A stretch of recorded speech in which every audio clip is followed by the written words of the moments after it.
Hello friends. uh, Today we discuss a very important aspect of literature. The title of this talk would be Literature and Society, the Realistic Approach. Before I begin with making points that I'll share with you, let me introduce myself. I'm Anand Prakash. I taught English literature in Delhi University, and after completing my tenure as a teacher last year, the tenure was of more than 40 years, I retired, and now I enjoy giving talks like this and sharing my views and experiences of teaching literature with you. So let's come back to the topic. It's literature and society, the realistic approach. Now each word in the topic is meaningful. Let me first explain to you the meaning of literature, what I consider to be literature. All that you read in the name of a novel, a short story, a poem or drama is literature. In the other sense, whatever pleases us through the word, through the printed word in a book, that is literature. Poetry, for instance, which pleases us immensely. And then we have society in which we live. We have a neighborhood there, we have streets there, we have a market there, we have the problem of getting a job, then after getting a job, doing it, coming back to home where we join our family as sons, daughters, husbands, fathers, brothers, sisters, etc. That is called life. Now, when we live life in this fashion, that we go to the market, we come back to our home, and we meet people at an informal level, sometimes we are faced with this question: what is the significance of literature in life, in this kind of a life that we live? You know the difference, literature, I already told you, and society, which is of course men and women, children, other people who are active in life in reality. And the third aspect of my talk is the realistic approach. Now this is very interesting because in life, most of the time we are not realistic. Most of the time we live, even when we eat and drink and move around, etc., we live in a world of dreams. We always think about things idealistically. And sometimes we can also make a fool of ourselves by taking wrong decisions. So realistic approach will prevent us from taking wrong decisions and live life much more meaningfully and to some kind of a satisfaction. So when we discuss literature and society, is the question of realism important? This is what I am raising to begin with. Now let's start by saying that there is a kind of a link between literature and society, and the link is of this kind, that society is real, society is palpable, society can be felt, it can be touched, you can be a part of it, you can also change it, etc., etc. You can be a part of it, you can change it. On the other side, literature is not real, it is unreal, it is imaginative. Now I am using the word very carefully. I am not saying imaginary, even though imaginary also is literature. What I am saying is that literature is an effort that is connected with the working of our imagination, and the imagination is working very actively when you write literature, and of course even when you read literature. Can we say that imaginative can be real also? That it is real? Now this is the question that you have to face and answer for yourself. So far as I am concerned, imaginative is real in the sense that there are books which tell us about the world of the mind of the writer, and these books actually exist. You have libraries, you have printing presses, you have compositors, you have workers in the market who sell books, and you have people who also buy books and keep them in their homes. So in the form of books, in the form of novels, in the form of short stories and poems, etc., literature is real. We read it in the classroom also. So I'm not saying in that sense. I'm saying that literature being a result of imaginative activity has to be real in one sense and unreal in the other. Unreal in the sense that when we read literature, then we feel a bit cut off from the world in which we live. So it's paradoxical, it is interesting, it appears to be one thing and is the opposite of it. That's the problem with literature and society, and that is what we are supposed to face in our discussion today. If literature is real, is it enough? That literature talks about reality, is that enough? Now this is a question that is difficult to answer. You will find that all literature says that it talks about life and experiences. In that sense it is real. But is it realistic? Now there is a difference between being real and being realistic. So far as being real is concerned, you are talking about table and chair, you are talking about the bed, you are talking about the kitchen, you are talking about the market. But are you realistic while talking? Now this is what we should consider in the middle of our discussion. So I'll separate, for the purpose of making things clear to you, I'll separate the real from the realistic. Real is quite simple. All of us can say, okay, this is real. But is that realistic? Now this will raise questions, and obviously we'll be tackling them today in the discussion together. I say that the word realistic or realism involves an attitude. That when you are realistic, then you are sure that you are talking about something that you find more meaningful than something else which you are not talking about, that which you are ignoring. So there has to be an attitude, and human beings, unlike animals, unlike birds, unlike others, always have an attitude. They select things as good, they select other things as bad, they adopt the good things, they reject the bad things, and this reflects what is called their attitude. So realism is connected that way with one's attitude. You must consider the importance of attitude while discussing literature, because when it is an attitude, then it is negative or positive, moralistic or realistic, etc., etc. The second thing that is there under realism is a point of view. A point of view is also somewhat like attitude, but this is more precise, in the sense that when you look at a thing, you look at it from a point of view. It can be a high point of view, it can be a low point of view, it can be a side point of view, it can be a frontal point of view, it can be a point of view from a distance, it can be a point of view from close, and in each position, whether it is close or from a distance or all other things that I talked about, from each angle, from each point of view, the reality is going to be visible differently. So which point of view do you choose? That is significant in the course of writing and reading literature. The third thing that comes under realism is an approach. This is also quite close to attitude and point of view, but an approach is going to take into consideration your view and your opinion.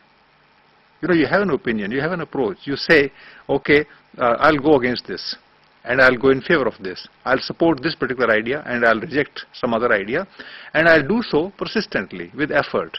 And if you point out some mistakes in what I have said, then I'll try to correct those mistakes, but stick to my opinion, and I'll enlarge my opinion to sometimes incorporate some of the suggestions that the listeners, the audience might make. So it's an approach. And lastly, literature is theory. Realism is theory. Theory in the sense that it looks at others from the theoretical angle, and it also looks at itself from the theoretical angle. For instance, realism is an intellectual activity. Realism that way can discuss not merely other things realistically, but it can also discuss itself. You can raise the question about realism itself. You can say realism it doesn't make sense to others, and you have to explain it further. And then maybe the person who claims to be realistic or claims to be using the realistic approach to literature can be found fault with.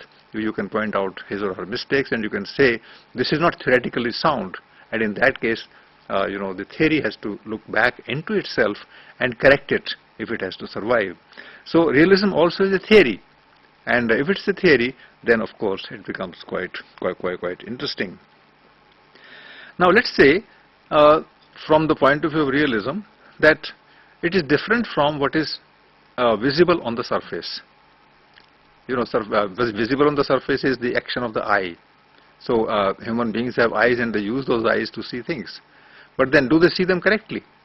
Now, of course, this sounds very funny. This sounds very amusing, because in Hindi you say aankhon dekhi. So if you have seen with your eyes, then of course that is real. But is that real?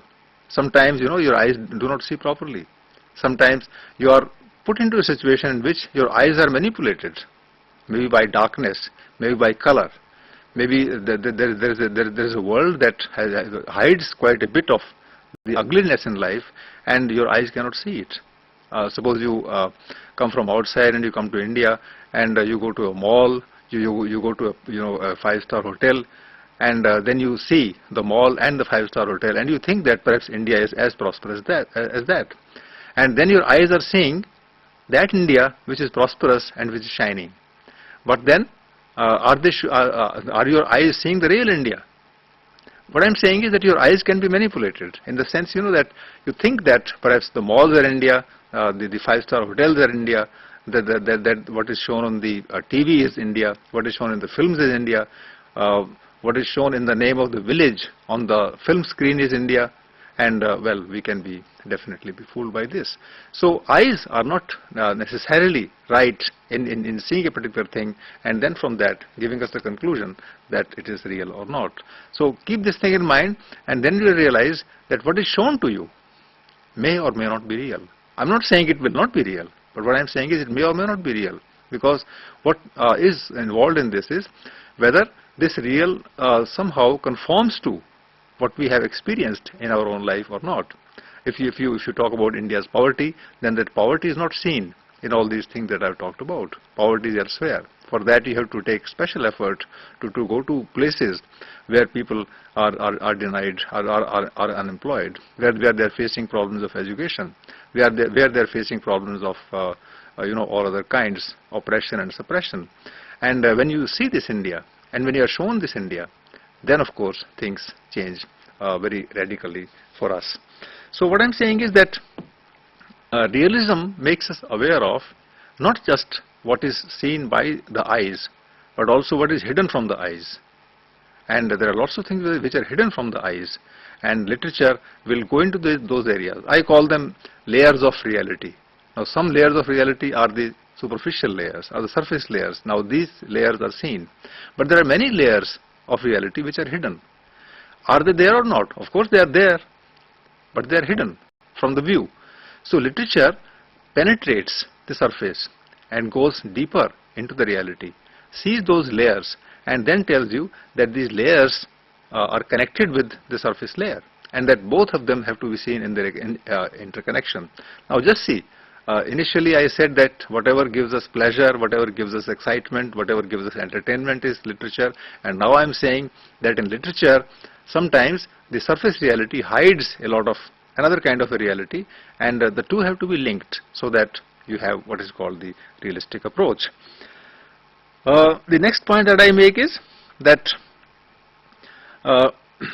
realism is not merely about life, that life is real, that there are hidden layers, etc., but that life also is meaningful, that there is a sense in life, that life is not nonsense, that life means something to us. For instance, you cannot say that you are bored with life and therefore you don't want to live. You have to say that when you are bored with life, why is it that you are bored with life? Because there are people who are very interested in life. Children are all the time interested in life. Maybe you might be bored, you might find things very dull, but look at a child. The child asks a number of questions all the time, and the child wants to know, because the child at that point of time is not a part of the world, and he or she, this child wants to understand reality. That's why you would see that sometimes the parents are bored and the children ask lots and lots of questions, and these questions make the life of parents very heavy and very interestingly so. And in any case, in a way, all of us at one level are children. So we also sometimes can ask questions and we can say, well, what is the answer to that? And when we find an answer, then we know what the meaning in life is. For instance, a lot of beauty also is hidden in life. That beauty we don't see. But you read literature and you see those layers, etc., and then you find that sometimes beauty is found in a corner in life where it is least expected. So keep that in mind, that literature is about life, but literature is also about meaning, is also about the essence, is also about what is good and what is bad, what is moral and what is immoral, and what is to be, as I have said earlier, what is to be rejected and what is to be accepted. So all that is connected with meaning. So let's not talk merely about life per se, life as it exists, but also about the meaning there which you can't see, but which you can work out, which you can think about, which you can create for yourself with, of course, some kind of intellectual and mental effort. And then you say, well, when I see this, then I get this message, and this message is what I call meaning. So, this is what meaning is, and I somehow associate meaning with human behavior and social behavior. Human beings create meaning in life. For instance, there is a meaning in the activity of parents. When you ask the parents why are they looking after children, at least in India, I'm talking not about parents elsewhere, then the parents will say, well, we want these children to grow up and be happy. Now, want children to grow up and be happy is a very philosophical thing. It's a very meaningful thing also. It gives a cause to parents to live properly. Sometimes you will see that if there is less to eat at home, then very gladly parents will leave the food for the children, and they will starve themselves. And they will still feel happy because the child in the meantime has given a smile to them. So just see that meaning can be seen even in things where sometimes you find the activity, etc., the living of life quite heavy. And literature makes us aware of this possibility of meaning in situations where, as I said earlier, meaning is least expected. Now I come to the final theoretical point of realism, and I say that in a fundamental sense, therefore, realism is about meaning that permeates the world we live in. This world we live in is meaningful. This world is not merely nature. Even nature, so far as human beings are concerned, is meaningful. It gives you fresh air. It gives you a different view of things. Nature doesn't have any morality. Nature is very, very spontaneous. When you are in the company of nature, when you obey the rules of nature and your own life, then you realize that nature also has a meaning for us. Unto itself, nature doesn't have a meaning. Nature doesn't have mind. Nature doesn't have any kind of general thing behind itself. So whatever we see in nature, that we make useful for us, and from that angle we are able to create meaning. But I'm not talking about nature here. I'm talking about society, and you know that society is a very meaningful formation in human life. For instance, you can't think of human life without a society, without a structure, without a pattern, without a system. Even when you live in a village where there is very little of system, even there is a system. Even there is a family. Even there are rules. Then this family is living in neighborhood, and there are neighborhood rules also. When an accident takes place somewhere in the neighborhood, then you're supposed to visit the family, and you're supposed to share the sorrow of the family. When there is a happy occasion in the neighborhood, then you're supposed to. It's a system. It's a system in the sense, it's a rule in the sense that even in a village, you're supposed to be part not merely of your own household, you're also to be a part of the neighborhood in which you live, and there a system works. And this is of course only social, but when you go to the other aspect of the village life, then you realize that a large part of one's life in the village is spent on the fields. And when you go to the field, then of course you leave your children behind, and they wait for you to come back in the evening. And when you come back in the evening, you are tired, and in fact, when you are coming back, then you are thinking of the next day, and at night you relax, and next day you have already taken rest and gone again. And there is a kind of a pattern. After 3 months or so, when the crops are ready, then you will require your family to harvest the fields, to harvest the crops. And after that, the crops can be taken to the market, they will be sold, you will have money, and with that money you will buy things of necessity, and so there is a system that works. So even in a village, which appears to be a very simple thing, even there you have a system. And who made the system? You ask this question from yourself, you think about this question, and the answer, the obvious answer would be that human beings themselves make the system. If the system is not there, then human beings will not survive. They will die. For instance, if the system is not there, then who will look after children? If there is no family, who will look after children? And the children by themselves can't survive. And later on, when parents grow old and children are adults, then who will look after the parents? So this kind of a system works in life, and this system in life is always human made, is always constructed by human beings, and this system is always significant and meaningful. So keep this thing in mind, and then you realize that even though we don't see any meaning, any system in life, but when we are face to face with a description of life, in literature particularly, then we realize that everything works with a system, with a code, with a morality, with this and that. And literature also, while representing this reality, tells you that the system is not doing justice to a number of people. It's also not it's not also very congenial to your own happiness, and maybe the system is to be changed. Now, the very moment you say that the system is human-made, that very moment you have the possibility you think that there is a possibility of changing and modifying the system. If you can make the system, you can also change the system. So that way you realize that it's your job to see very critically, to see very intelligently at the system which you use in life, so that if you find that there is some problem with that system, then you are there to change it. And if you can change it, and if in the course of changing it you also tell others that it has to be changed because it is bad or unjust or cruel, etc., then that is what writers are concerned with. So what have we done so far? What we have done is that we have talked about literature and society. We have talked about society as something which is real. From there we went to meaning. From meaning we went to system.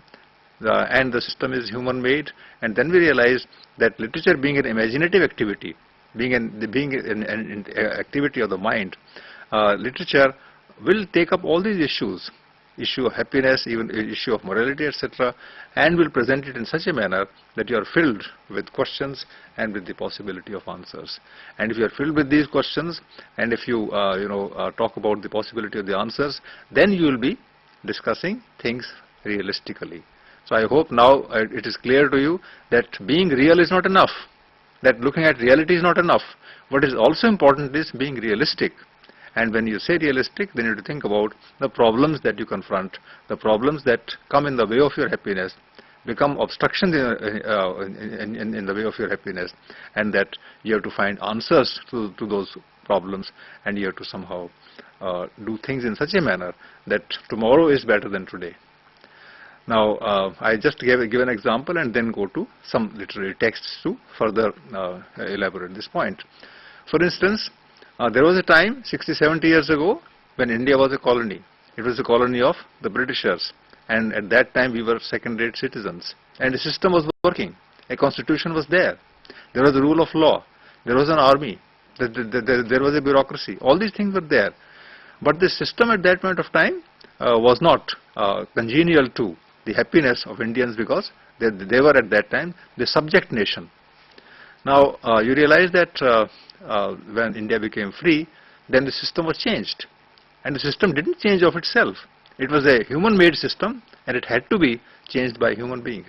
And you know, of course, that when the imperialistic structure in India, the colonial structure in India, when this was seen as colonial and imperialistic, as wrong and objectionable, then a large number of people came forward. They started discussing things critically. They tried to find political answers, ideological answers, theoretical answers, philosophical answers, and with those answers, they started becoming active in life, and there was a movement against imperialism and in favor of India's freedom, because of which India became free. And after that, a new system was evolved in India. So what I'm saying is that because life is human-made and it follows certain systems and certain ideas and patterns, therefore literature concerns itself with these, and all the time makes aware that the society is to be seen as acceptable or unacceptable, and that you're supposed to apply an attitude to it. So all this is realistic, and if it's not seen as realistic or unrealistic, then literature is merely an activity to entertain oneself. So entertain, yes, but at the same time, there is a greater entertainment when you look at it critically, and when you also take part in changing that reality with the help of literature and with the help of other things as well.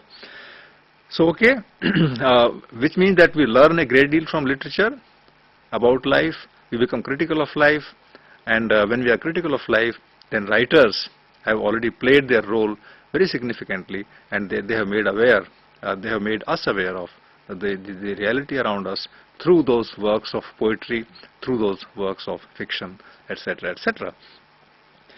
Now I'll take two examples, and these examples I take from 19th century English fiction.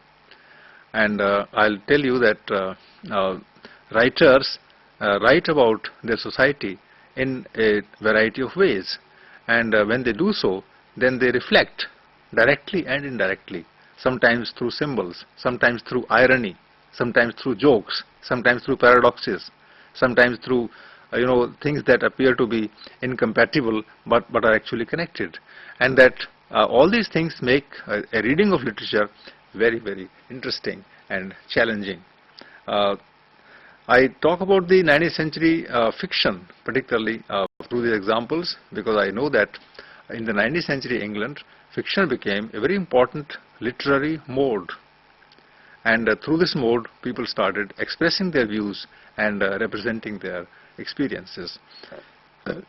It's very interesting once again to know that in the 19th century in England, a large number of women started writing. Why? Of course men were writing, but men had been writing even earlier. But in the 19th century, women started writing in a big way, and particularly in fiction.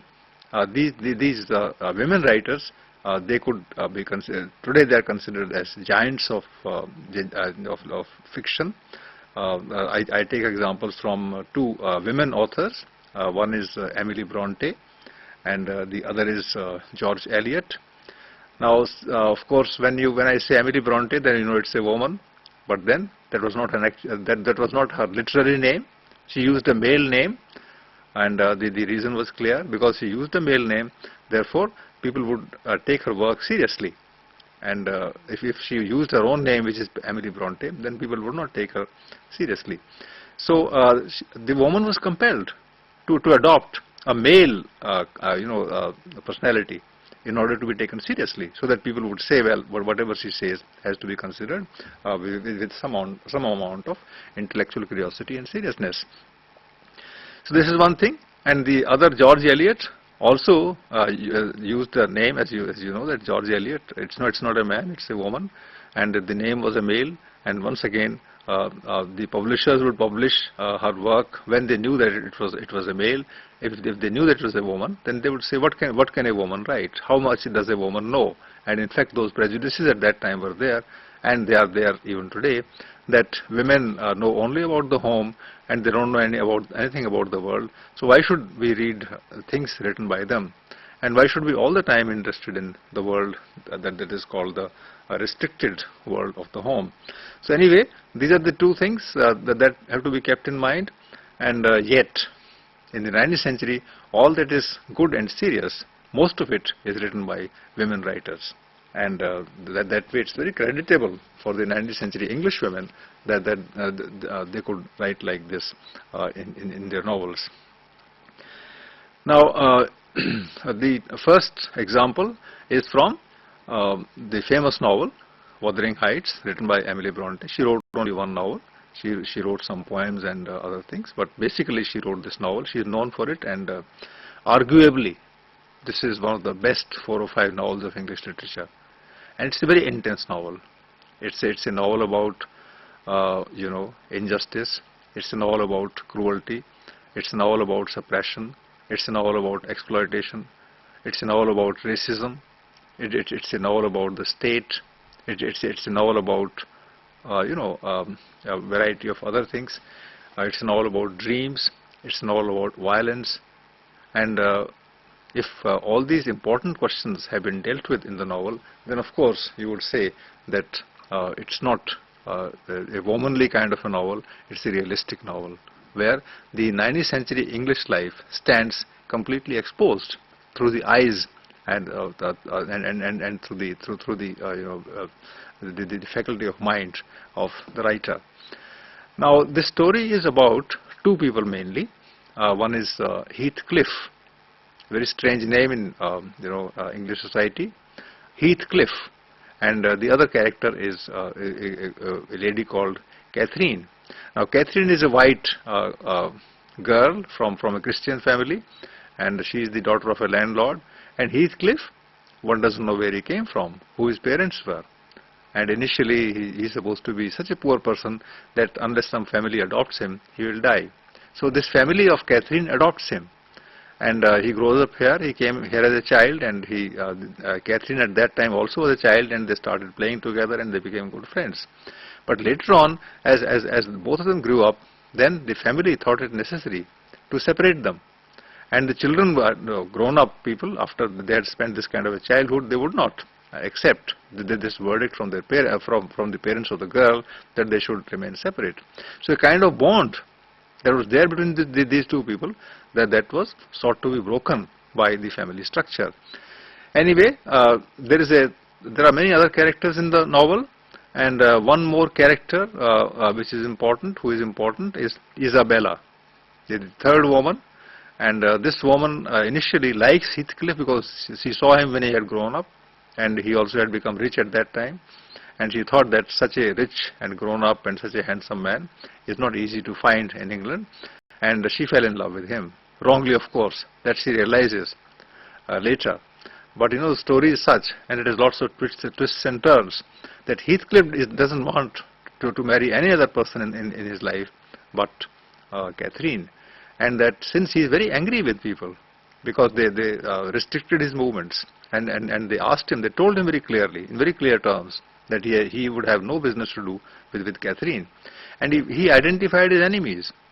And one of the enemies was the person who actually married Catherine. And so he thought, okay, I'll take revenge on this person, and I'll do so by marrying his sister. So Isabella is the sister of the person who married Heathcliff's beloved, Catherine. So let's see how Isabella looks at the world in which Catherine and Heathcliff also are active.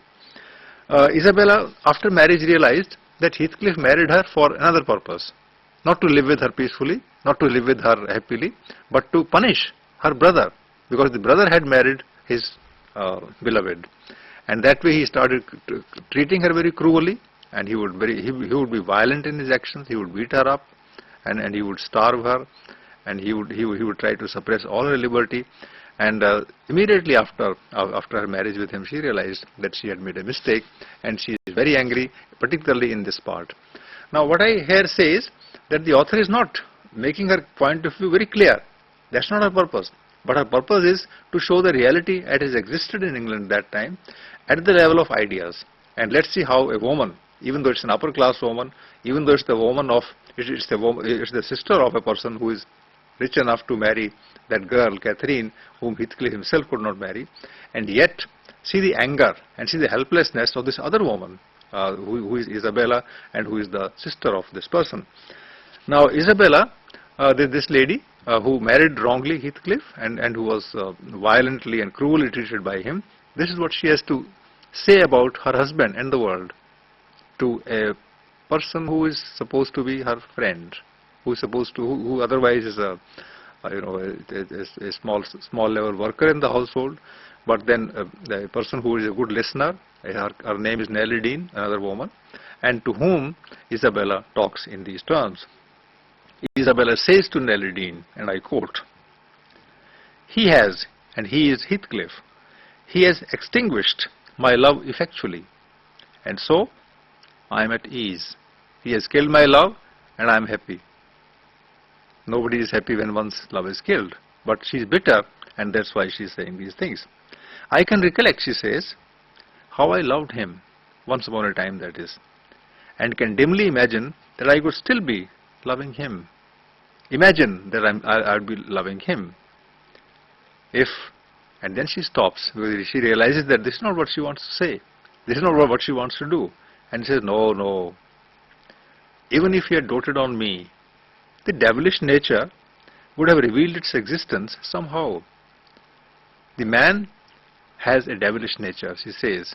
And even if I loved him and he doted on me, even if he loved me immensely, even then I would have seen that this man had inside him what is called the nature of devil himself.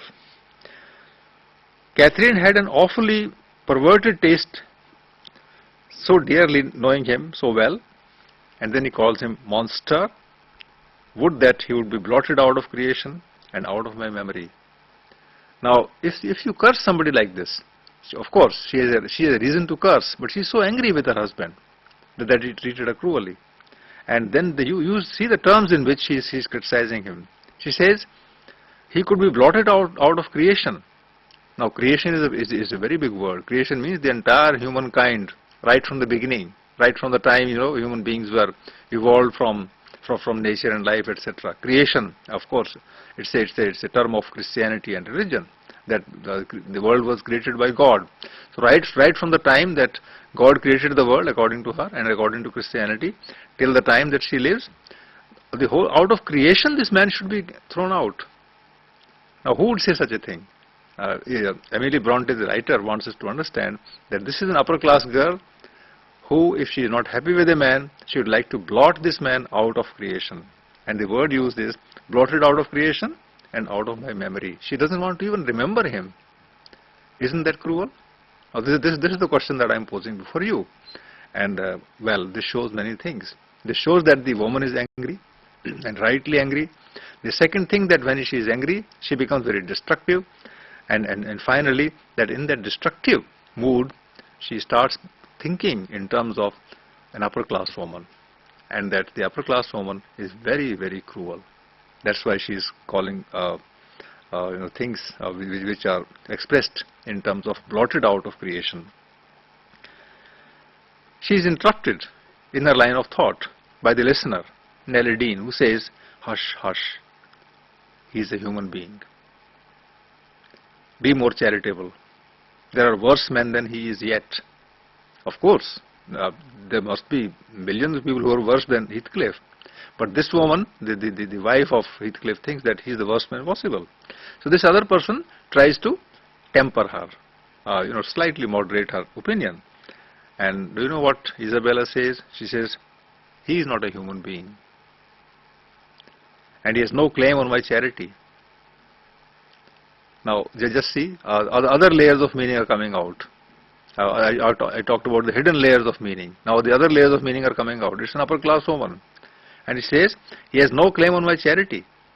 What does she mean by charity? Does she mean that she has to be charitable to her husband or to a person, and that she will give money to assist him, which is very undignified? You will give money and you will give charity to a person. Charity is like bheek, giving alms. That is what charity is. And she is thinking of these lower class or middle class or whatever men from outside, not as husbands, not as friends, but as people who have no claim on her charity. And I gave him my heart, and he took and pinched it to death and flung it back to me. People feel with their hearts, and since he has destroyed mine, I have not power to feel for him, and I would not, though he groaned from this to his dying day and wept tears of blood for Catherine. Even then I will not forgive him. So see, the reaction of Catherine is mixed. It is violent, and we have to accept it as correct, because after all, if he has treated her cruelly, then she has a right to say all this. But when she expresses her anger, then the words that she uses are words that also tell us of the class from which she comes. And maybe, who knows, that if this class behaves like this with men from the lower classes, then they will also be equally cruel in return. So this is what the novel tells us. It tells about the reality, that some kind of a tussle is going on between two groups of people in society. There is an outsider, Heathcliff, who has come here, who is not a white, who is not a Christian, and who has no money, etc. He is poor, and that these upper class women, those who find them at one point of time worth marrying too, so they will marry them. But if they are not happy with them, then they will blot them out of existence. And this is the cruelty of the upper class, which you have to recognize this in the novel that I've quoted. The other discussion, now I have a little less time to finish my argument, and I'll use this time a bit with economy, and I'll take this example from The Mill on the Floss, a novel written by George Eliot. Now, this is slightly comic, slightly interesting, and it's not as intense as the earlier quotation, and I straight away quote from the comments of the author herself. The Dodsons were certainly a handsome family. She's talking about a family, and this family is called Dodsons. And Mrs. Glegg was not the least handsome of the sisters. Now you can see the joke here, that there is a lady, and she's also not less handsome. Handsome in those days meant beautiful, good looking in the 19th century. As she sat in Mrs. Tulliver's armchair, though impartial observer could have denied that for a woman of 50, she has a very comely face and figure, though Tom and Maggie considered their Aunt Glegg as a type of ugliness. So there is a woman of 50, and she considers herself very beautiful, even though her own nephew and niece, they find her ugly. This is quite interesting.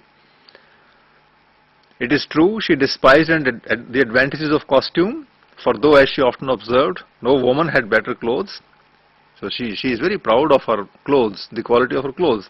But the other thing is that she doesn't want to wear them, because if they are new and she has the old clothes, then the old clothes should first be worn out, then only she will wear the new clothes.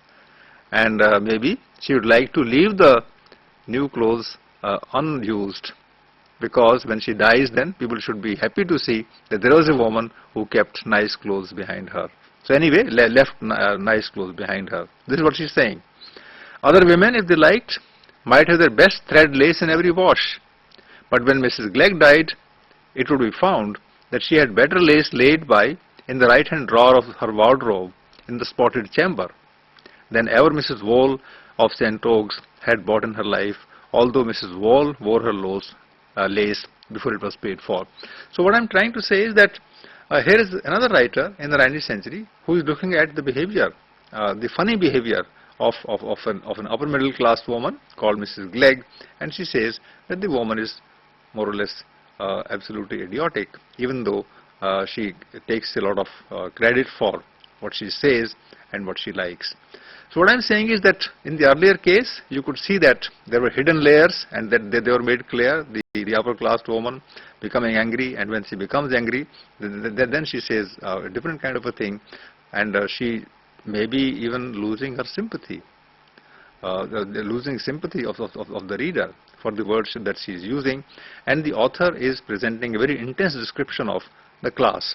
Now in the second quotation, what I point out is that the author is commenting about the stupidity of another set of people who take more pleasure in one case wearing clothes, in another case in saving those clothes for posterity, saving those clothes for being shown after their death, and that this kind of an empty life, superficial life, is something that literature will point our attention towards. So I'm coming to the end of my discussion, and I end by saying that literature and life are connected. Sometimes they are directly connected, most of the time they are indirectly connected, but serious literature that is profound, that has a deep meaning, always makes us aware through its nature of amusement, through its nature of entertainment, things that are very serious and things on which we have to take a stand. We have to accept them or reject them, and we have to do so by looking at them critically. So this is how we should look at this topic. And I have in fact not given many answers, but I have definitely raised a number of questions, and I hope that you would think of these questions, consider these questions seriously, and try to find your own specific answers. Thank you.